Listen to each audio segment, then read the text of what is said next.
मुख्यमंत्री पुष्कर सिंह धामी ने आज प्रदेश के सभी 13 जिलों में एक-एक गांव को संस्कृत ग्राम घोषित किया है। मुख्यमंत्री पुष्कर सिंह धामी ने रविवार को देहरादून के भोगपुर गांव से राज्य के 13 जिलों में 13 आदर्श संस्कृत ग्रामों का वर्चुअल शुभारंभ किया। उन्होंने कहा कि इन गांवों में संस्कृत भवनों का निर्माण और प्राथमिक संस्कृत विद्यालयों की स्थापना की जाएगी। मुख्यमंत्री ने बताया कि उत्तराखंड संस्कृत को बढ़ावा देने वाला पहला राज्य है, जहां यह दूसरी राजभाषा है। संस्कृत भाषा के प्रचार प्रसार के लिए राज्य सरकार विभिन्न योजनाएं चला रही है। कार्यक्रम में टिहरी के मुखेम, चमोली के डिमर, पिथौरागढ़ के उर्ग, उत्तरकाशी के कोट गांव, देहरादून के भोगपुर समेत कुल 13 गांव शामिल किए गए। उन्होंने कहा कि संस्कृत भाषा हमारी संस्कृति, परंपरा और विज्ञान का मूल आधार है और इसे जीवन की भाषा बनाना राज्य सरकार का लक्ष्य है। मुख्यमंत्री ने उत्तरकाशी और पौड़ी में आई आपदा पर दुख व्यक्त करते हुए राहत कार्यों में तेजी का भरोसा दिया। साथ ही राज्य में समान नागरिक संहिता लागू करने, नकल विरोधी कानून और ऑपरेशन कालनेमी जैसे फैसलों को ऐतिहासिक बताया।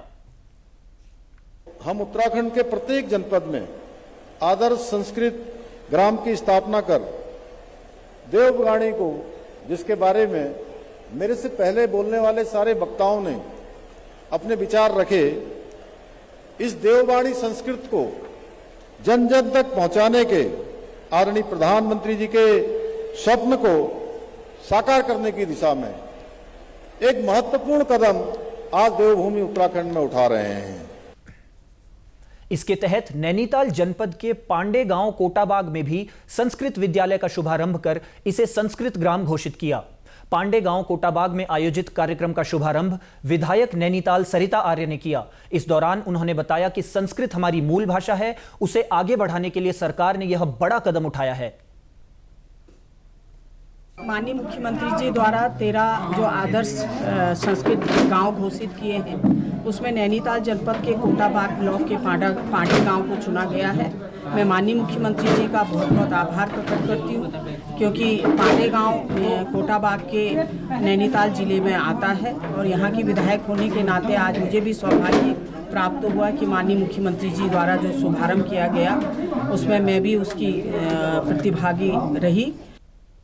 जिला शिक्षा अधिकारी पूरनलाल टमटा ने बताया कि जनपद नैनीताल में संस्कृत विद्यालय के लिए पांडे गांव कोटाबाग का चयन किया गया है, जिसकी पहचान अब संस्कृत ग्राम के रूप में होगी और विद्यालय में छात्रों को नियमित संस्कृत शिक्षा प्रदान की जाएगी। जैसे आज इसका उद्घाटन हुआ है, माननीय मुख्यमंत्री जी ने इसका उद्घाटन किया है। जैसे ही आगे जो विभागीय निर्देश मिलेंगे उसकी क्रम में हम विद्यालय का जैसे निर्माण है और जो अन्य संसाधन विभाग और सरकार के द्वारा दिए जाएंगे, उसका सभी बच्चों को हम समय से उपलब्ध कराएंगे। वहीं सीमांत जनपद चमोली में आदिगुरु शंकराचार्य के बसाए हुए गांव डिमर को मुख्यमंत्री की ओर से आदर्श संस्कृत गांव घोषित किया गया है। डिमर गांव आदिगुरु शंकराचार्य का बसाया हुआ गांव है। यहां 1910 में संस्कृत विद्यालय की स्थापना हुई थी, जो आज भी विधिवत रूप से संचालित किया जा रहा है और अब यह विद्यालय संस्कृत महाविद्यालय का रूप ले चुका है। महाविद्यालय में समारोह आयोजित किया गया, जिसमें बड़ी संख्या में क्षेत्रीय ग्रामीणों व जनप्रतिनिधियों ने भाग लिया। इस अवसर पर विभिन्न सिक्कों व प्रचलित डाक टिकटों की प्रदर्शनी भी लगाई गई थी। बद्रीनाथ केदारनाथ मंदिर समिति के उपाध्यक्ष ऋषि प्रसाद सती ने कहा कि मुख्यमंत्री धामी ने आज डिमर गांव को संस्कृत ग्राम घोषित किया है। उन्होंने कहा कि संस्कृत भाषा के प्रचार और प्रसार के लिए सरकार पूरा प्रयास कर रही है।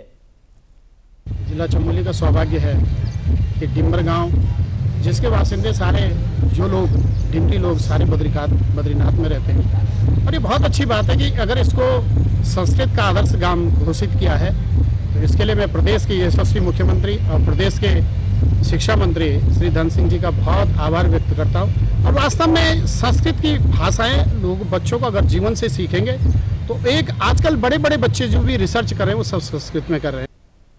कार्यक्रम के संयोजक व प्राचार्य श्री बद्री कीर्ति व संस्कृत महाविद्यालय सिमली के प्राचार्य डॉक्टर माताराम पुरोहित ने कहा कि आज हमारे लिए यह गौरव का क्षण है कि मुख्यमंत्री ने डिमर को संस्कृत ग्राम घोषित किया है।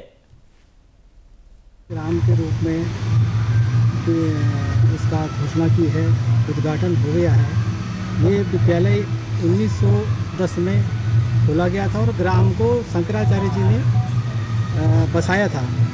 तो शंकराचार्य जी के काल से ये विद्यालय निरंतर उनके अनुयायियों द्वारा खोला गया है और 1910 से आज तक निरंतर ये विद्यालय चल रहा है। 1910 में इसमें शताब्दी समारोह भी मनाया गया और उसके बाद यहाँ पे भव्य कार्यक्रम जो आपने अभी देखा है वो चल रहा है। विद्यालय में माध्यमिक स्तर पर 44 बच्चे पंजीकृत हैं और उच्च स्तर पर आपके 56 बच्चे पंजीकृत हैं। चंपावत जिले की खर्ककारकी ग्राम सभा को संस्कृत ग्राम घोषित किया गया है। अब इसकी पहचान संस्कृत गांव के रूप में होगी। इस अवसर पर संस्कृत महाविद्यालय चंपावत और देवीधुरा के विद्यार्थियों ने संस्कृत भाषा में विभिन्न स्वागत और सांस्कृतिक प्रस्तुतियां भी दी। संस्कृत अकादमी के सहायक निदेशक डॉक्टर यशोधरा प्रसाद ने बताया कि उत्तराखंड सरकार की ओर से संस्कृत का द्वितीय राजभाषा के रूप में प्रचार प्रसार लगातार किया जा रहा है। इसे जन जन की भाषा बनाने के लिए प्रदेश के सभी 13 जिलों में संस्कृत ग्रामों की स्थापना की गई है।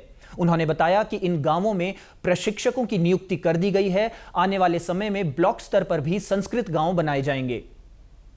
ये शुभारंभ का भविष्य के प्रति एक दृष्टिकोण रखा गया है राज्य सरकार के द्वारा। इसमें केंद्रीय विश्वविद्यालय और संस्कृत अकादमी संयुक्त रूप से प्रयासरत है कि आने वाले समय में ये संस्कृत ग्राम हैं वहाँ के जिन ग्रामों में ये संस्कृत ग्राम प्रारंभ हुए हैं उन ग्रामों के समस्त लोग संस्कृत भाषा का उपयोग कर सकें